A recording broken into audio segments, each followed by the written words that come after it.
Negeri Pembina Pelosok, kepada yang terhormat Dewan Ngaji di seminar pengimbasan budaya positif, dan kepada teman-teman semuanya yang bahagia. Assalamualaikum warahmatullahi wabarakatuh. Bismillahirrahmanirrahim. Alhamdulillahirabbil alamin. Alhamdulillahilladzi hadana li hada wa ma kunna linahtadiya laula an hadana Allah. Laqad ja'at rusulu rabbina bil haqq wa nudu antil kubul jannatu uristumuha bima kuntum ta'malun. Asyhadu an la ilaha illallah wa asyhadu anna Muhammadan abduhu wa rasuluh sallallahu alaihi wasallam wa ala alihi wa sahbihi amma ba'd. Teman-teman, pada kesempatan ini kita akan mendengarkan seminar dari Bu Erna, calon guru penggerak angkatan 5. Acara ini nanti adalah pemaparan tentang modul 1.4 tentang budaya positif. Kita nanti akan mendengarkan pemaparan dari Bu Erna, yang mana di seminar ini cuma ada Bu Erna saja, ya. Untuk acara ini mari kita buka dengan bacaan basmalah. Bismillahirrahmanirrahim. Untuk selanjutnya kita dengarkan pemaparan dari Bu Erna tentang budaya positif. Kepada Bu Erna, disilakan. Terima kasih Bunda Harni. Assalamualaikum warahmatullahi wabarakatuh. Terima kasih. Di sini saya mau membagi ilmu kepada bunda-bunda semua mengenai pengimbasan modul 1.4 yang saya dapat dari pendidikan guru penggerak. Langsung mawon nggih. Nah, sebelum ke materi budaya positif, pertama saya mengucapkan terima kasih kepada Bapak Ibu Guru Hebat TK Negeri Pembina Pelosok yang mana sudah meluangkan waktunya untuk ke acara pengimbasan yang saya adakan kali ini. Terima kasih atas kehadirannya di sela-sela waktu kesibukan Anda semua panjenengan semuanya. Nah, terus hari ini saya di sini tidak mau menggurui Bunda, tidak mau menggurui, tidak mau sok si pinter dhewe enggak. Ayo kita hari ini kita saling berbagi, kita saling mengisi, berbagi ilmu yang saya dapatkan dari guru penggerak yang saya rasa ilmu ini baru buat saya. Kalau panjenengan, aku sudah pernah mengerti. Ayo kita saling mengisi. Apabila Bunda Erna hari ini waktu penjelasan kurang lengkap, ayo tolong kita saling mengisi agar menciptakan anak didik yang berbudaya positif yang mencerminkan profil pelajar Pancasila. Nggih. Yuk, sebelum kita masuk ke materi budaya positif, saya punya 2 pertanyaan pemantik buat Bapak Ibu semuanya. Nanti tolong dijawab sesuai dengan pengalaman panjenengan atau dengan sesuai dengan hati nurani. Nomor 1, apakah Bapak Ibu setuju dengan pernyataan berikut? Nomor 1, hukuman apakah dapat mendisiplinkan anak? Siapa yang setuju? Ayo, yuk, nancung yuk. Oke, Bunda Narmi setuju. Alasannya kenapa? Begini ya, hukuman itu kan bagi anak itu lihat-lihat hukumannya. Kita menghukum anak itu bukan kok hukuman yang berat, tidak. Tapi hukuman itu diberikan dengan cara hukuman yang bersifat mendidik. Jadi kalau anak-anak dikasih hukuman, dia itu pasti, nanti aku kalau melakukan seperti ini, aku nggak disiplin, aku pasti dihukum Bunda seperti ini. Padahal belum tentu kan hukuman yang diberikan kepada guru itu anak bisa melakukan. Tapi itu mendidik loh ya. Bukannya hukuman yang dirasakan anak itu berat atau sakit, enggak. Tapi mendidik. Seperti contohnya, kita suruh anak maju untuk menyanyi. itu kan hukuman juga, nggak apa-apa. Tapi kan belum tentu anak itu mau dihukum menyanyi. Kadang dia malu. Nah, makanya kalau nggak mau dihukum menyanyi harus disiplin. Seperti itu menurut saya. Ada yang lain? Hukuman dapat mendisiplinkan anak, katanya Bunda Narmi setuju, asal hukumannya itu bersifat pendidik. Ada yang tidak setuju? Boleh angkat tangan? Oh, setuju semua. Oke. Yang nomor 2, posisi kontrol guru sebagai teman, apakah sudah ideal bagi guru untuk melakukan pendekatan kepada anak didik? Siapa yang setuju? Boleh angkat tangan? Sudah idealkah apabila kita melakukan pendekatan kepada anak didik dengan posisi kontrol sebagai teman? Kan tidak ada ibaratnya pembagi kasta. Aku guru, kamu murid. Apakah sudah ideal? Siapa yang setuju? Yuk, boleh angkat tangan. Bunda Harni, setuju apa enggak? Setuju. Alasannya? Alasannya karena kalau misalnya anak-anak itu dianggap sebagai teman, kalau dia misalnya bersalah, kita panggil sini nak, kenapa tadi kok seperti itu, kan anak nantiku nggak takut, dia akan ngomong apa adanya. Oh karena ini loh bu, karena ini, berarti kan kita memposisikan anak itu sebagai teman kita. Nah itu anak itu lebih mau berterus terang kalau dianggap sebagai teman.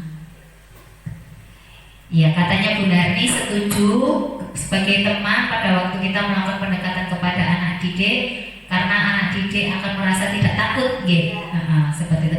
Ya, kita tampung dulu jawaban dari Bunda Arni yang setuju mengenai posisi kontrol sebagai teman, sama Bunda Narmi yang menyetujui hukuman dapat mendisiplinkan anak. Nanti kita jawab setelah kita mengupas materi budaya positif kali ini. Ya, selanjutnya. Apa itu budaya positif? Budaya positif yaitu ini merupakan materi yang baru saya dapatkan dari di pendidikan calon guru penggerak, Bunda.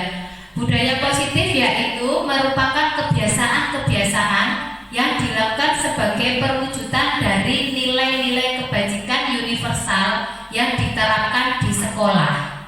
Ada lagi juga budaya positif itu juga tercipta dari sikap disiplin positif. Nah, di sini ada 2 kata baru yang kita baru kenal. Saya, kalau jenengan sudah pernah lihat, sudah pernah mengenal kata nilai-nilai kebajikan universal apa dereng? Belum, baru sama kayak saya. Di sini budaya positif itu perwujudan dari nilai-nilai kebajikan universal dan tercipta dari disiplin positif. Kita kupas satu-satu. Nah, nilai-nilai kebajikan universal itu apa? Nah, di sini ada. Nilai kebajikan adalah sifat-sifat positif manusia yang merupakan tujuan mulia yang ingin dicapai setiap individu.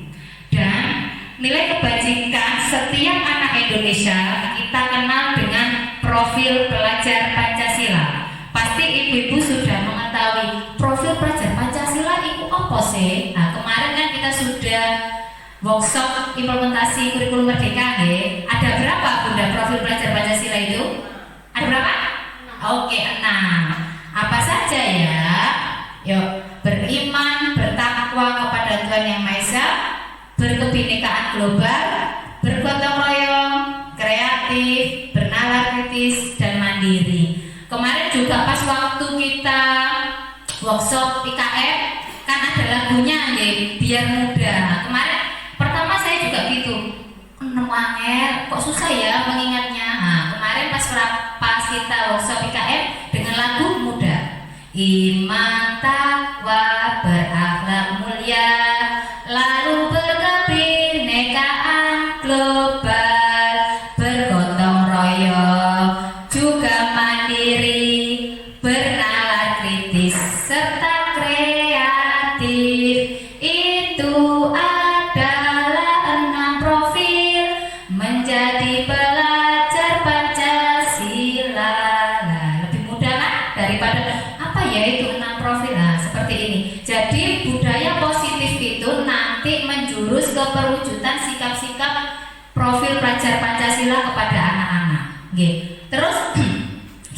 ya, biar anak-anak memiliki sikap profil pelajar Pancasila ini. Nah, dan terus tadi yang budaya positif itu terlahir dari disiplin positif. Yuk, lagi. Nah, di sini apa itu disiplin positif? Disiplin itu berasal dari bahasa Latin disiplina yang artinya belajar. Namun dalam budaya kita, makna disiplin itu telah berubah menjadi suatu yang dilakukan kepada orang lain untuk mendapatkan kepatuhan. Kecenderungan bersifat memaksa. Seperti ini. Kayak anak-anak murid saya, aku kudu disiplin. Tidak dimarahi sama bunda. Jadi dia tidak berasal dari dalam dirinya. Dia terpaksa melakukan disiplin. Aku harus nulis ini, harus mengerjakan ini biar bunda tidak marah, biar bu guru itu tidak marah. Jadi dia ada kepaksaan, ketakutan. Nah, itu bukan namanya lahir dari dalam dirinya, bukan seperti itu. Nah, ini kita sebagai guru, tugas kita apa? Yaitu menciptakan anak-anak yang memiliki disiplin diri sehingga bisa berperilaku mengacu pada nilai-nilai kebajikan universal dan memiliki motivasi intrinsik, bukan motivasi ekstrinsik. Maksudnya motivasi intrinsik itu apa? Disiplin positif yang berasal dari dalam dirinya, kesadarannya sendiri. Aku pengen jadi anak yang pintar. Aku tak seperti ini, aku tidak terlambat ke sekolah, aku mengerjakan tugas dengan baik. Itu dalam hati dirinya. Itu nanti akan terwujud pelajar profil Pancasila. Beda kalau anak itu melakukan disiplin positif tapi ada dorongan dari luar, ekstrinsik misalnya, itu namanya ekstrinsik. Nah, ini motivasi ekstrinsik. Dia merasa takut didorong sama bu guru. Aku takut nanti aku dapat hukuman. Itu namanya motivasi ekstrinsik. Nah, ini yang sudah saya jelaskan tadi. Motivasi perilaku manusia itu ada dua, ekstrinsik sama intrinsik. Dan motivasi itu sendiri merupakan dorongan yang timbul pada diri seseorang secara sadar maupun tidak sadar untuk mencapai suatu tujuan tertentu. Nah, di sini motivasi ekstrinsik itu ada dua. Kenapa dia melakukan motivasi ekstrinsik? Ada dua, yaitu untuk menghindari ketidaknyamanan atau hukuman yang sudah saya ceritakan tadi di awal. Dia takut dihukum sama bunda, jadi dia melakukan disiplin secara terpaksa, intinya seperti itu kasarannya. Nah, yang nomor dua, dia melakukan disiplin positif untuk mendapatkan imbalan atau penghargaan dari orang lain. Aku tak mengerjakan ini sih supaya dapat permen dari bunda, supaya aku dapat hadiah dari bunda. Itu seperti itu, disiplin positif yang didapat dari luar, motivasi ekstrinsik. Nah, yang benar yaitu melalui motivasi intrinsik, yaitu untuk menghargai dirinya sendiri. Jadi berasal dari dalam dirinya. Aku pengen jadi anak yang pintar. Aku harus seperti ini. Aku harus tidak telat. Aku harus mengerjakan tepat waktu. Itu anak yang pintar yang melakukan disiplin positif dari dalam dirinya sendiri. Ya, selanjutnya. Konsep disiplin sendiri itu ada dua, yang dengan identitas gagal sama identitas sukses. Kenapa konsep disiplin dengan identitas gagal ini ada hukuman sama penghargaan? Kenapa ya hukuman kok masuk ke dalam konsep disiplin identitas gagal? Karena kalau apabila anak itu mendapatkan hukuman, anak itu akan membekas sampai besar. Karena kenapa? Hukuman itu kebanyakan bersifat menyakitkan. Terus di anak sendiri, Dek, kamu kok gini sih? Yuk kamu nyanyi kamu misalkan, ayo kamu nyapu di depan kan, kok nggak buang sampah di tempat sampahnya udah disapu, seperti itu. Itu kan kayak menyakitkan, juga malu sama temannya. Terus dia merasa tidak nyaman. Aku habis dimarahi bunda. Seperti itu namanya tidak nyaman. Dan murid merasa takut perempuan itu bersifat memaksa, kebanyakan bersifat memaksa. Dan konsep disiplin yang identitas gagal yang kedua yaitu penghargaan. Kenapa ya? Kok penghargaan kok masuk konsep disiplin identitas gagal? Karena apabila anak mendapatkan penghargaan itu kebanyakan dia selalu kayak arep-arep gitu loh Bu. Melakukan sesuatu itu cuma pengen dapat penghargaan. Jadi sangat tidak efektif. Ini penghargaan berupa barang Bu. Benda. Kalau kita cuma verbal kata-kata itu sangat bagus. Tapi kalau penghargaan berupa benda, berupa barang itu tidak efektif dan dapat merusak hubungan. Sifat iri, seandainya kayak gitu. Betul Bunda Harni. Kayak kita memberikan sesuatu kepada si A. Terus, Dek, kamu hari ini sudah pinter. Ini loh kamu dapat hadiah ini. Otomatis si B, loh kok aku kok gak dapat ya. Otomatis timbul rasa iri kepada si B. Seperti itu. Dan penghargaan ini dapat mematikan kreativitas anak. Seandainya kita beri penghargaan kepada si A, otomatis kalau suatu hari kita tidak membawa penghargaan tersebut, otomatis si A gini, alah gak ada hadiahnya kok, nggak ada asal-asalan naik seperti itu. Jadi mematikan kreativitas anak. Jadi kreativitas itu mandek, tidak bisa berkembang. Jadi dia dapat meningkatkan kreativitas hanya dengan apabila mendapatkan hadiah, seperti itu. Tadi kalau sudah konsep disiplin dengan identitas gagal, hari ini yang kedua konsep disiplin dengan identitas sukses. Ada dua, yaitu pertama konsekuensi. Apa sih konsekuensi itu? Konsekuensi itu yaitu akibat dari melanggar suatu kesepakatan kelas yang dibuat oleh guru dan murid. Berarti konsekuensi ini itu antara guru sama murid itu sudah mengetahui. Kita buat pertama, Dek, hari ini kita punya kesepakatan kelas seperti ini. Jadi nanti yang melanggar apa nak? Oh iya Bunda, nanti ada konsekuensinya seperti ini. Jadi kita setuju ya? Oke setuju, itu namanya konsekuensi. Jadi kedua belah pihak itu sudah menyetujuinya.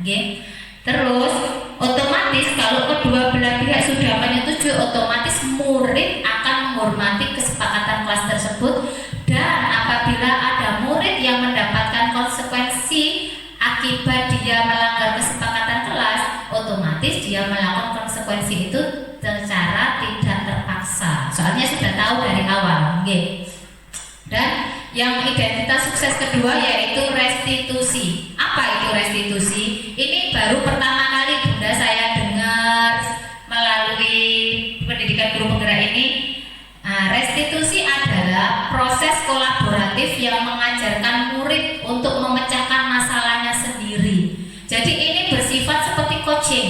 Kita mengcoach anak. Kita mengarahkan anak, tapi anak sendiri yang mendapatkan jawabannya. Seperti nanti ada videonya selanjutnya. Pokoknya intinya guru itu cuma mengarahkan, membimbing anak, tapi anak sendiri yang memperoleh jawabannya. Apa sih Dek, kamu tadi terlambat? Pasti kamu punya alasan. Aku Bunda bubuk malam. Kenapa kok bubuk malam? Laporai sampean pas waktu malam. Aku main HP Bunda. Oke, berarti kalau besok pengen tidak telat, apa yang harus dilakukan?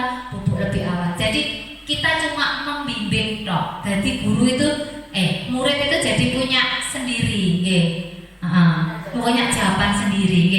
Dan restitusi itu dibuat oleh murid. Jadi kenapa restitusi dan konsekuensi itu merupakan disiplin dengan identitas gagal, identitas sukses? Karena murid yang membuatnya sendiri, seperti itu. Ini contoh kesepakatan kelas yang saya terapkan kemarin di kelas saya. Di sini ada beberapa contoh kesepakatan kelas yang sebelum yang saya buat sama anak-anak sebelum pembelajaran. Dan anak-anak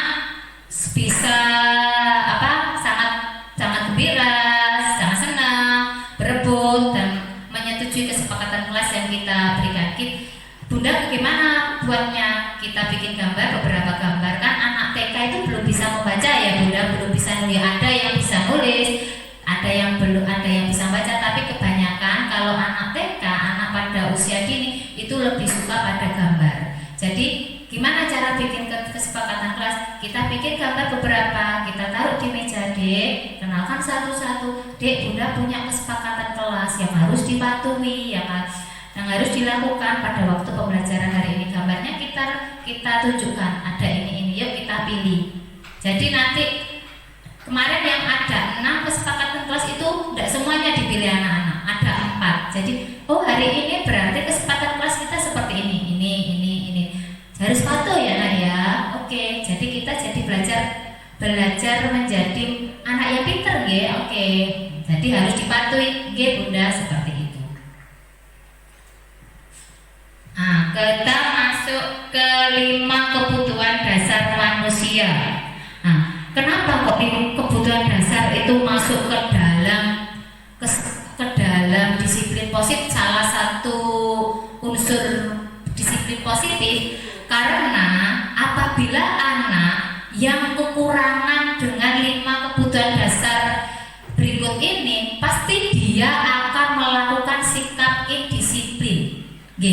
Loh, apa sih hubungannya kebutuhan dasar manusia sama disiplin positif yang tadi dibahas? Kalau anak kekurangan kebutuhan dasar antara 5 ini, pasti dia akan melakukan kesalahan, indisipliner seperti itu.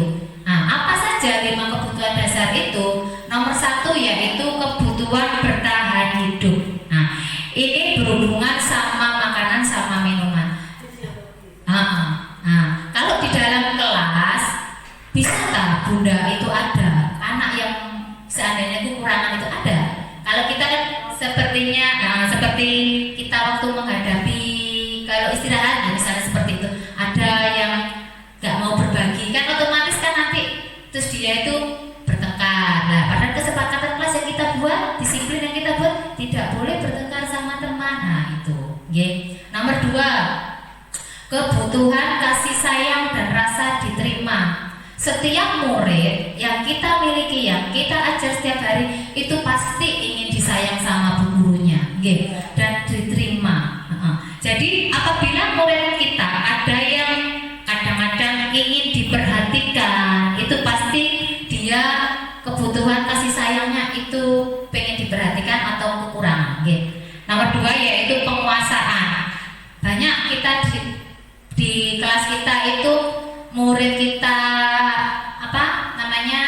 dia berkuasa, ingin menguasai, itu hasilnya ya salah. Jadi kita perlu meluruskan sikap yang salah itu. Nomor 3 yaitu kebebasan. Anak di sini kalau di pendidikan, di lingkungan kita, kebebasan di sini apa? Kebebasan melakukan kegiatan, kebebasan berteman, kebebasan bermain, seperti itu. Dan nomor 5 yaitu kesenangan. Itu yang paling utama di antara kayaknya kebutuhan kesenangan itu yang pengen semua anak dapatkan. Dan kita sebagai guru harus memenuhi kebutuhan kesenangan ini. Salah satunya apa? Ayo kita bareng-bareng menciptakan lingkungan kita dengan yang sehat, dengan bersih, damai. Ibaratnya kita saling sayang lah, diterapkan kepada anak didik kita. Nomor 5, ini tadi yang termasuk pertanyaan romantik saya. 5 posisi kontrol guru apabila kita menghadapi murid yang melakukan kesalahan. Banyak kan setiap hari kita mesti selalu mendapatkan anak yang seandainya mesti melakukan kesalahan atau melanggar kesepakatan kelas hampir setiap hari kalau di TK Bunda. Nah, di sini ada 5 posisi kontrol. Nomor 1 yaitu penghukum. Apa itu penghukum? Penghukum itu posisi guru yang dia tidak memberikan kesempatan anak didiknya untuk memberikan alasan dia melakukan kesalahan. Jadi dia langsung ngejas, Dek langsung memberikan hukuman kepada anak didiknya. Dek, kamu tadi yang buang sampah ya, ayo disapu gitu. Tapi guru tersebut tidak memberikan kesempatan kepada anak didiknya untuk memberikan alasan. Tidak memberikan kesempatan untuk membela diri, katanya Bunda Harni. Dan rata-rata gurunya ini kayak bahasanya itu membentak. Nggih. Siapa yang pernah seperti itu? Ayo sama muridnya. Oh, saya. Oke. Oke, yang pernah yuk dikurangi, nggih. Nah, nomor 2 yaitu pembuat rasa bersalah. Nah, di sini ini seperti ini, gurunya itu kayak memberikan pikiran kepada anak. Kayak udah, ya Allah, aku loh gara-gara guruku gini kan, seperti itu. Ini biasanya gurunya seperti ini. Dek, sama kok gak gelem nulis ya nak? Kak kasihan bunda nanti bunda dimarahi ibu sampean. Siapa itu? Bunda Erna. Yuk ayo dikurangi sama-sama biar kita menciptakan murid kita yang berbudaya positif dan memiliki disiplin positif. Seperti itu tidak boleh ternyata Bunda ya. Tidak boleh ya. Ada yang mas katanya Bunda Harni. Ayo nak, sampai kok gak nulis deh, gak kasih Bunda nanti ibu sampai marah loh lah. Itu kan, ya Allah, mau sekarang kan mesti seperti itu ya. Nomor 3 yaitu teman. Posisi kita sebagai teman. Nah di sini ini termasuk posisi kontrol yang membuat identitas sukses teman. Tapi teman ini dia tidak bisa memberikan solusi, Bunda. Cuma gini toh, posisi kontrol kita sebagai teman. Ayo Dek, sampai kan anak pintar, ayo mengerjakan. Nah seperti kadang-kadang tapi kan kita menghadapi anak kan kadang-kadang ada yang malas. Jadi kan, ayo Tanah, sampai nak pintar Sena. Tapi bu guru ini tidak memberikan solusi. Dia kalau anak itu ngomong ya wis seperti itu. Dia tidak memaksa.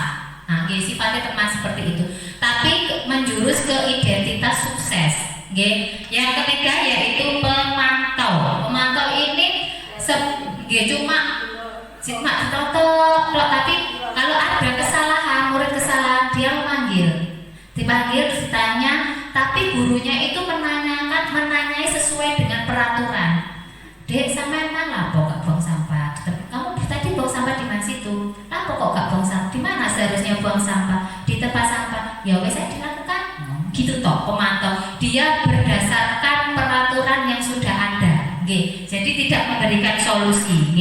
Yang ketiga yaitu sebagai manajer. Nah, manajer ini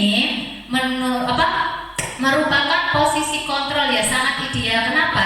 Di manajer ini selain kita memberikan arahan kepada anak, juga kita memberikan solusi seperti restitusi, memberikan solusi yang anak bisa mendapatkan dari dirinya sendiri. Gurunya membimbing, intinya seperti itu manajer. Nah, salah satu menangani anak yang melakukan kesalahan atau melanggar kesepakatan kelas itu dengan melakukan segitiga restitusi. Tadi yang restitusi yaitu apa? Proses kolaboratif untuk mengajarkan anak mencari solusi mengenai permasalahannya. Kolaboratif antara siapa? Antara guru sama murid. Jadi guru sama murid bekerja sama untuk mengajarkan anak agar mencari solusinya sendiri. Nah, segitiga restitusi itu ada kan 3 segitiga, otomatis tahapannya ada 3 Bunda. Nah, nomor 1 segitiga restitusi tahap pertama yaitu menstabilkan identitas. Pada tahap ini peserta didik diajak untuk tenang dan kembali ke suasana hati di mana proses belajar dan menyelesaikan masalah bisa dilakukan. Guru dapat mengucapkan kata-kata sebagai berikut. Intinya kita cuma mengupas apa sih kok kesalahan apa sih yang dilakukan dan tidak mengejas anak itu salah, tidak menyalahkan anak sama sekali. Yang Terus kata-kata yang bisa diucapkan guru yaitu gini, oh iya berbuat salah itu tidak apa-apa nak, kemarin teman kita juga banyak seperti itu. Jadi dia itu anak itu merasa, oh berarti aku lo gak diseneni, aku lo gak apa-apa seperti itu. Bisa juga bu guru mengucapkan kata-kata tidak ada manusia yang sempurna. Nah, semuanya lo pernah, teman kita dulu lo pernah juga melakukan kesalahan, jadi gak apa-apa. Jadi anak pas waktu kita bimbing, kita lakukan sahabat restitusi, pada tahapan ini anak itu merasa tidak tertekan, oh berarti aku gak apa-apa seperti itu, ya. Terus bu guru di sini bisa juga dengan bisa memberikan solusi, memberitahu anak untuk memberikan solusi. Bapak Ibu loh cuma di sini loh cuma ingin mencarikan solusi seperti itu. Yang nomor 2 yaitu validasi tindakan yang salah. Perbuatan yang salah pada peserta didik seringkali dilakukan untuk memenuhi beberapa kebutuhan pada manusia. Di sini guru memahami kesalahan peserta didik, perbuatan yang dilakukan peserta didik. Nah, terus bu guru ini di sini pada validasi tindakan yang salah sering mengucapkan seperti ini. Pasti kamu punya alasan mengapa melakukan kesalahan seperti itu. Memberikan kesempatan anak untuk mengungkapkan kesalahan. Jadi anak itu biar dia mengungkapkan apa ya isi hatinya seperti itu. Tidak langsung, dek kamu itu loh salah, bukan seperti itu. Kita biarkan anak itu mengungkapkan alasannya. Nomor 3 yaitu menanyakan keyakinan. Ini tahapan terakhir di restitusi segitiga, yaitu menanyakan kepada anak didik mengenai keyakinan kelas yang sudah kita sepakati bersama dan menuju anak yang disiplin positif. Apa ya keyakinan kelas yang kemarin yang kita sepakati? Kamu mau jadi seperti anak apa? Mau jadi anak yang hebat? Oke, janji seperti itu. Ya. Nah, di sini ada contoh penerapan segitiga restitusi yang sudah saya lakukan kepada salah satu murid saya karena dia terlambat sekolah. Dan cuma 1 hari 2 hari dia hampir selalu terlambat. Sering, bukan setiap hari. Sering terlambat ke sekolah dan saya melakukan segitiga restitusinya kepada anak tersebut. Emang agak susah kalau sama anak TK. Benar apa agak susah sama anak TK? Iya. Soalnya kan anak TK kadang-kadang apa yang kita tanyakan selalu kadang-kadang jawabannya tidak sesuai yang kita harapkan. Dia jawab apa? Kan seperti itu. Jadi kadang-kadang seperti itu jawabannya dan itu perlu bimbingan dari kita. Ini contohnya seperti ini.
seperti itu. Contohnya penerapan segitiga restitusi kepada salah satu murid saya.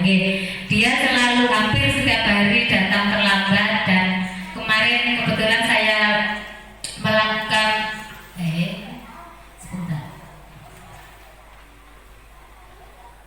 melakukan penerapan segitiga restitusi kepada dia, kepada anaknya. Terus dampaknya apa, Bunda? Alhamdulillah, nggak tahu ya dia karena ketakutan atau apa. Besoknya itu selalu dia bilang sama mama, "Ma, ayo Ma, berangkat lebih awal Ma, biar gak dimarahin sama Bunda Erna." Seperti itulah. Jadi kan aku loh pengen jadi anak yang disiplin. Kan dia kan mengetahui sendiri, Dek, sampean telat. Terus kamu kenapa melanggar keyakinan? Salah satu keyakinan apa? Itu Bunda datang terlambat dan tidak tepat waktu.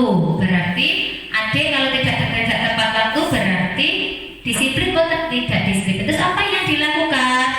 Harus mengubah bubuknya, dari jam 10 berganti menjadi jam 8. Seperti itu, Kita beranjak ke kegiatan terakhir mengenai jawaban dari pertanyaan pemantik yang awal tadi. Yang awal tadi Bunda kan saya beri pertanyaan, apakah setuju mengenai hukuman dapat mendisiplinkan anak?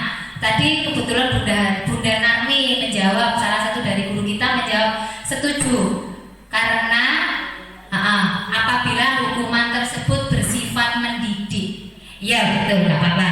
Nah, hukuman itu, tapi sebenarnya hukuman itu tidak bisa mendisiplinkan anak, karena hukuman itu bersifat memaksa, dan kebanyakan hukuman itu dibuat oleh salah satu pihak saja, yaitu guru. Jadi secara otomatis anak itu tidak ikut campur. Jadi guru tok sedikit, dan terus otomatis anak kalau kita beri hukuman, dia pasti kayak melakukannya itu secara terpaksa. Walaupun hukuman itu, Dek, ayo kamu nyanyi di depan, katanya Bunda Narmi seperti itu. Iya, itu bagus. Tapi kalau hukuman tersebut diberikan kepada anak yang pemalu, apakah dia melakukannya dengan tidak terpaksa? Pasti akan terpaksa. Jadi tidak bisa mendisiplinkan anak hukuman itu. Terus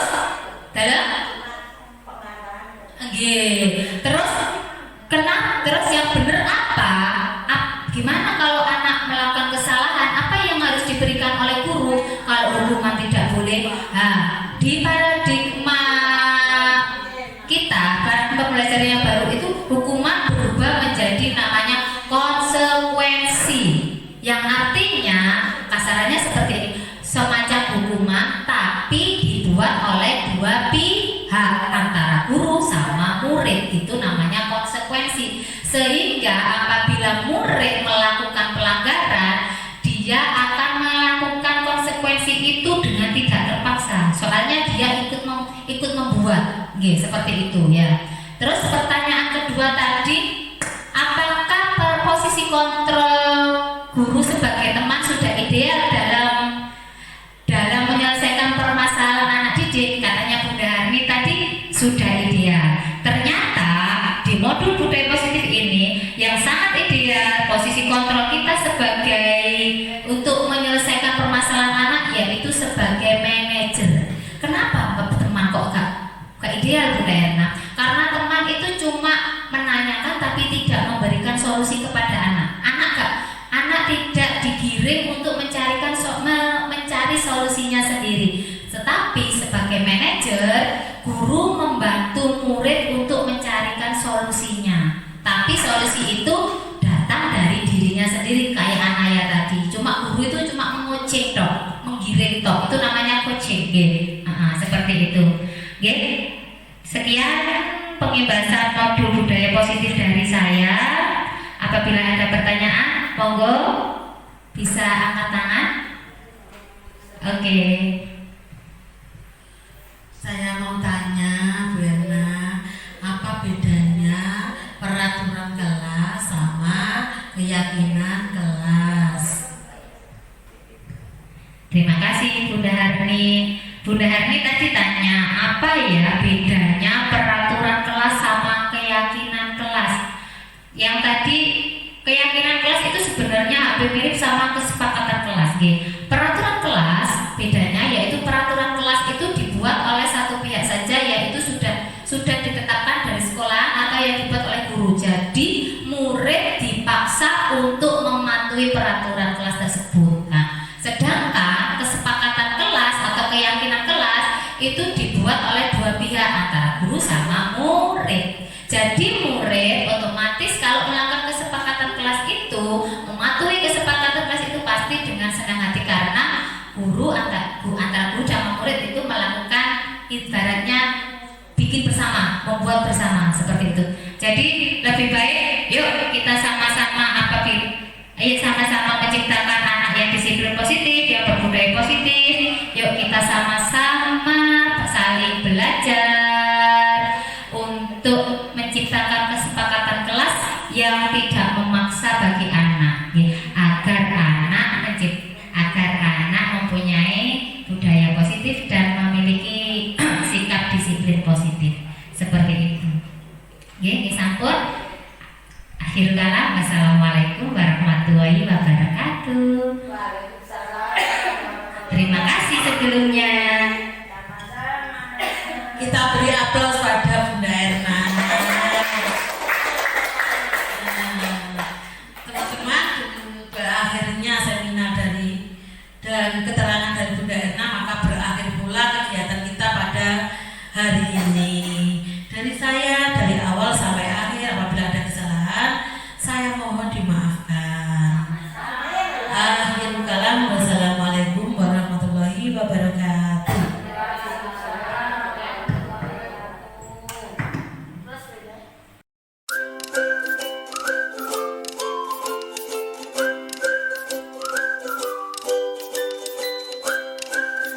Sebelum kita mulai bermain, kita buat kesepakatan kelas kita. Siapa yang mau buat kesepakatan bareng? Sekarang tangannya dilipat. Bunda akan tunjukkan gambar kesepakatan kelas kita apa saja ya. Yuk coba dilihat. Di sini Bunda punya gambar kesepakatan kelas kita. Nomor 1. Iya. Gambar apa ya? Di dalam kelas tidak boleh apa? Rame. Harus katanya Mbak Alia. Nomor 2. Apa ya? Harus duduk dengan tertib, duduk manis, pintar Mbak Naya. Nomor 3. Tidak boleh apa? Tidak boleh jahil sama temannya. Lagi. Apa ya? Tidak boleh berkata, tidak boleh marah-marah sama temannya. Yang keempat apa ini? Harus mandiri, tidak boleh ditunggu ibu. Terakhir apa ya? Di dalam kelas, kalau kita punya sampah dibuang di mana? Mengerti? Tugasnya anaknya Bunda yang hebat-hebat, milih salah satu kesepakatan kelas yang ada 6 ini. Bisa? Harus ditempelkan di sini, di pohon beringin yang kita punya. Oke? Yuk, sekarang mulai dari Mbak Amel. Silakan Mbak Amel memilih kesepakatan kelas kita. Terus lanjut Mbak Alia nanti ya. Oke, silakan ditempel. Ayo Mbak Alia, silakan maju. Pinter Mbak Amel duduk, boleh? Mbak Alia silakan. Mbak Alia milih mana? Oke, pinter. Naya.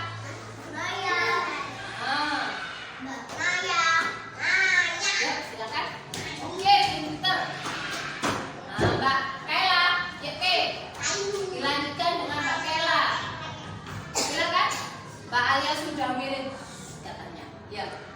Oke, silakan. Ya, semuanya tadi sudah maju. Sekarang kita lihat kesepakatan kelas yang sudah kalian pilih apa saja ya.